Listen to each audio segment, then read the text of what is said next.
Hello friends, welcome back to my channel মৌয়ের পাকশালা। মৌয়ের পাকশালার আবার একটা নতুন পর্বে তোমাদের সবাইকে স্বাগত জানাই। রেস্টুরেন্ট মতন ভেজ স্প্রিং রোল কীভাবে তোমরা বাড়িতেই বানিয়ে খেতে পারবে, আজকে তারই রেসিপি তোমাদের সাথে শেয়ার করব। তো চলো ঝটপট রেসিপিতে চলে যাওয়া যাক। একটা বড় বাটিতে 1.5 কাপ ময়দা নিয়েছি। আমি 1.5 কাপ ময়দা দিয়ে তৈরি করব। তোমরা ময়দার পরিমাণ বাড়ালে সমস্ত উপকরণই অল্প অল্প করে বাড়িয়ে দেবে। দিয়ে দেব সামান্য পরিমাণে একটুখানি লবণ, আর দিয়ে দেব 2 টেবিল চামচ সাদা তেল।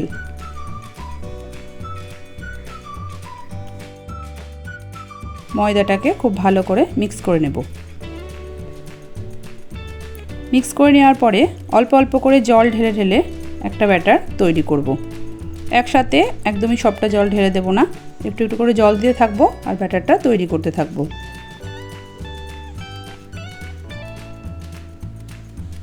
একদম রেস্টুরেন্টের মতনই দুর্দান্ত হয় খেতে। বাড়িতেই তোমরা যদি বানিয়ে সহজেই খেতে পারো তাহলে রেস্টুরেন্টে কিনে খাবে কেন? সেই রকমই রেসিপিটা আজকে আমি তৈরি করেছি। দেখো ব্যাটারটা আমি রেডি করে ফেলেছি। তো ব্যাটারের কনসিস্টেন্সিটা আমি তোমাদের দেখিয়ে দিচ্ছি কীরকম হবে। এরকম ঠিক তৈরি করতে হবে। দেখো হাতার পেছনটাতে এরকমভাবে একটা লেয়ার লেগে থাকবে, আর যখন তুমি হাত দিয়ে একটা এরকম দাগ কাটবে তখন দাগটা হবে আর সাথে সাথেই একটু বাদেই দাগটা কিন্তু বুঝে যাবে। ঠিক এই রকম টাইপের কনসিস্টেন্সিটা ব্যাটারের তৈরি করতে হবে। তো 1.5 কাপ ময়দার জন্য মোটামুটি এই গ্লাসের আমি 1.25 গ্লাস জল ব্যবহার করেছি। তো সেই রকমভাবে তোমরা ব্যাটারটা একদম পাতলা করে তৈরি করে নেবে। এখন আমি রোলের ভেতরের পুরটা তৈরি করব। দেখো কড়াইয়ের মধ্যে দিয়ে দিলাম 2 টেবিল চামচ সাদা তেল। তেলটা গরম হয়ে গেলে কিছুটা পরিমাণে কুচানো রসুন দিয়ে দিলাম। রসুনটাকে একটু নাড়াচাড়া করে লালচে কালার আসা অবধি একটু ভেজে নেব। বাচ্চা থেকে বড় সবারই কিন্তু এই রেসিপিটা অত্যন্ত খেতে ভালো লাগবে, প্রচণ্ড পছন্দ করবে। এবার রসুনটা ভাজা হয়ে যাওয়ার পরে এখানে আমি 2 মিডিয়াম সাইজের পেঁয়াজ কুচি করে রেখেছিলাম, সেই পেঁয়াজ কুচিটা দিয়ে দিলাম। পেঁয়াজ আর রসুনটাকে একটুখানি ভেজে নেব। তোমরা বাড়িতে অবশ্যই কিন্তু এটা ট্রাই করে খেয়ে দেখবে। পেঁয়াজটা আর রসুনটা ভাজা হয়ে যাওয়ার পর এখানে 1 কাপ মতন বাঁধাকপি কুচি দিয়ে দিলাম। দিয়ে দেব 1/2 কাপ গাজর কুচি, আর সাথে দিয়ে দেব 3 থেকে 4টে কাঁচা লঙ্কা। ঝালটা তোমাদের পছন্দ মতন কম বা বেশি দেবে। এবারে নাড়াচাড়া করে মিক্স করে নেব।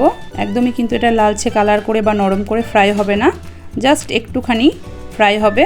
এটার ক্রাঞ্চিনেস ভাবটা যেন একদমই চলে না যায় সেই দিকে একটু খেয়াল রাখবে।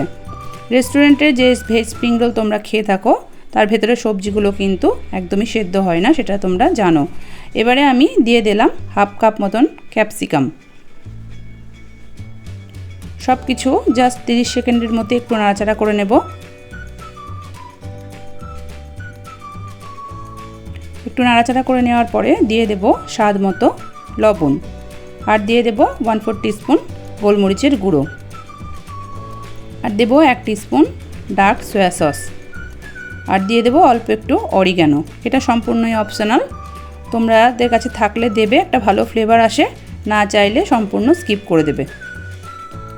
এর জায়গাতে একটু চিলি ফ্লেক্সও দিয়ে দিতে পারো। তো এবারে সমস্ত উপকরণগুলোকে আরও 30 সেকেন্ড একটু নাড়াচাড়া করে নেব। যখনই নাড়াচাড়া করবে গ্যাসের ফ্লেম একদম লোতে রেখে নাড়াচাড়া করবে, খেয়াল রাখবে সবজিগুলো যেন ওভারকুক না হয়ে যায়।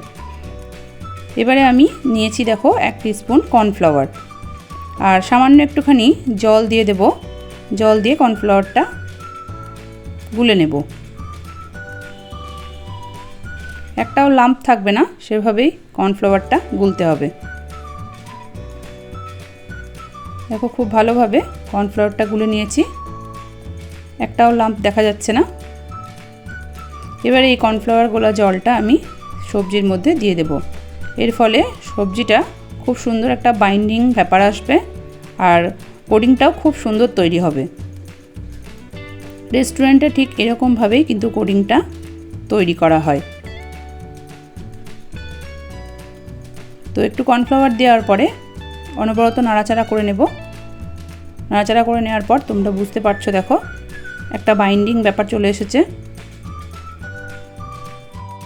এখন আমার পুরটা সম্পূর্ণ রেডি হয়ে গেছে। গ্যাস বন্ধ করে এটা আমি এক সাইডে ঠান্ডা হওয়ার জন্য সরিয়ে দেবো। এটা ঠান্ডা হওয়ার পরে কিন্তু ব্যবহার করব, গরম কিন্তু একদমই ব্যবহার করব না। এবারে একটা ছোট্ট বাটিতে আমি 2 চামচ আটা নিয়েছি। এটা তুমি ময়দা দিয়েও করতে পারো, তো আটা দিয়েও করা যায়, ময়দা দিয়েও করা যায়। আর সামান্য একটুখানি জল দিয়ে একটু আঠা তৈরি হয় না, গ্লু, ওই রকম আঠার মতন একটা তৈরি করে নেব। এবারে গ্যাসে একটা ফ্রাই প্যান বসিয়ে দিয়েছি আর সামান্য একটুখানি তেল দিয়ে দিয়েছি। তেলটা আমি ভালো করে মুছে নেব। তারপরে যে আমি ব্যাটারটা গুলে রেখেছিলাম সেই ব্যাটারটা দেব, কিন্তু তার আগে খেয়াল রাখবে তাওয়াটা যেন একদমই বেশি গরম না হয়ে যায়। দেখো ব্যাটারটা আমি দিয়ে দিলাম। দেওয়ার পরেই সঙ্গে সঙ্গে আমি যে ব্যাটারটা এক্সেস মানে বেঁচে গেল সেটা আমি ঢেলে নিলাম। ঢেলে নেওয়ার পরে যে ব্যাটারটা প্যানের গায়ে থেকে যাবে সেটা দিয়েই আমাদের আজকে স্প্রিং রোলের যে শীটটা সেটা তৈরি হয়ে যাবে।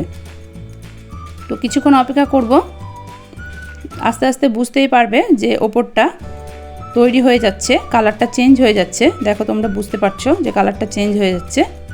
যখন এরকমভাবে তৈরি হয়ে যাবে, কালারটা চেঞ্জ হয়ে যাবে, তখন আস্তে আস্তে হাতের সাহায্যে তুলে নেব। তো দেখো কতটা পাতলা একটা শীট আমি তৈরি করেছি। স্প্রিং রোলের জন্য কিন্তু শীটটা এরকম পাতলা করে তৈরি করতে হবে, তাহলে স্প্রিং রোলেরটা খেতে খুব ভালো লাগবে। তো প্রতিটা শীট আমি তৈরি করে নিয়েছি, আর একটার গায়ে একটা যাতে লেগে না যায় তার জন্য খুব ভালো করে তেল মাখিয়ে নিয়েছিলাম। তো তেল যদি না দিয়ে দাও তোমরা বন্ধুরা, তাহলে কিন্তু শীটগুলো একটার গায়ে একটা লেগে যাবে আর যখন তুলতে যাবে তখন ছিঁড়ে যাবে। তো খুব ভালো করে তেল বুলিয়ে নেবে। এবারে আমি স্প্রিং রোলটা কিভাবে তৈরি করবে সেটা তোমাদের দেখিয়ে দিচ্ছি। একটা শীট নিয়ে নিলাম। নেওয়ার পরে আমি যে পুরটা তৈরি করে রেখেছিলাম সবজি দিয়ে, সেটা 2 চামচ মতন দিয়ে দিলাম। সেটা তোমরা তোমাদের পছন্দ মতন কম বেশি দিতে পারো। দেওয়ার পরে যে আঠা টাইপের যেটা তৈরি করে রেখেছিলাম, যেটা আমি ময়দা গুলে বানিয়ে রেখেছিলাম, সেইটা চারিপাশ দিয়ে খুব ভালো করে লাগিয়ে দিচ্ছি। দেখো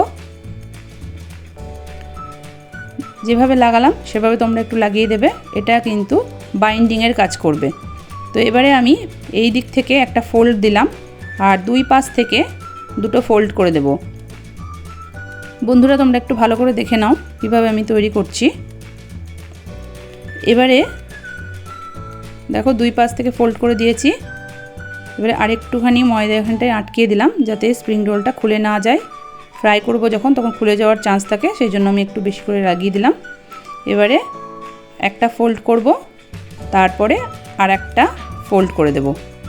দেখো আমার স্প্রিং রোল রেডি হয়ে গেল। দেখো আমি আর একটা তৈরি করে দেখাচ্ছি। এইভাবে আমি প্রতিটা স্প্রিং রোল বানিয়ে নিয়েছি। দেখো দেখতে ঠিক এরকম হবে। এইভাবে তোমরা হাতের সাহায্যে একটু চেপে চেপে দেবে, তাহলে সেটে যাবে। এবারে স্প্রিং রোলগুলো ভাজার জন্য একটা কড়াইয়ে বেশ কিছুটা পরিমাণে সাদা তেল গরম হতে দেব। যেহেতু ডিপ ফ্রাই করব, তো সাদা তেলের পরিমাণটা একটু বেশি দিতে হবে। তেলটা যখন গরম হয়ে যাবে তখনই একটা স্প্যাচুলার সাহায্যে স্প্রিং রোলগুলো আস্তে আস্তে তেলের মধ্যে ছেড়ে দেব। তাহলে স্প্রিং রোলগুলো ভেঙেও যাবে না আর গরম তেলে ছাড়তে গিয়ে হাতেও ছ্যাঁকা লেগে যাবে না।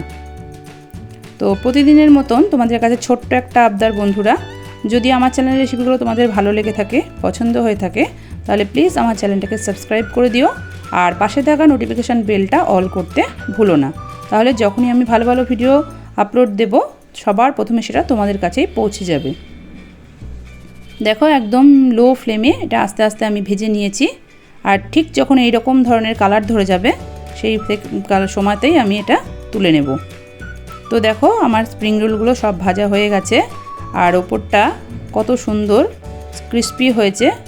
এটা কিন্তু খুব মচমচে হবে খেতে। আর ভেতরটা কীরকম হয়েছে তোমাদের আমি কেটে দেখাচ্ছি। এটা তোমরা অবশ্যই তৈরি করে খাবে বন্ধুরা, বাচ্চাদের বানিয়ে দেবে, তারা খেতে খুবই পছন্দ করবে। যদি ভিডিওটা ভালো লেগে থাকে ভিডিওটাকে একটা লাইক করে দিও আর যতটা পারবে বন্ধু বান্ধবের মধ্যে শেয়ার করে দিও। আমার চ্যানেলটাকে সাবস্ক্রাইব করে রেখো। তাহলে আজকে এই পর্যন্তই, আবার দেখা হবে নতুন কোনো পর্বে নতুন কোনো রেসিপির সাথে। ততক্ষণ সবাই খুব ভালো থেকো, সুস্থ থেকো আর এই রেসিপিটা এনজয় করো। ধন্যবাদ।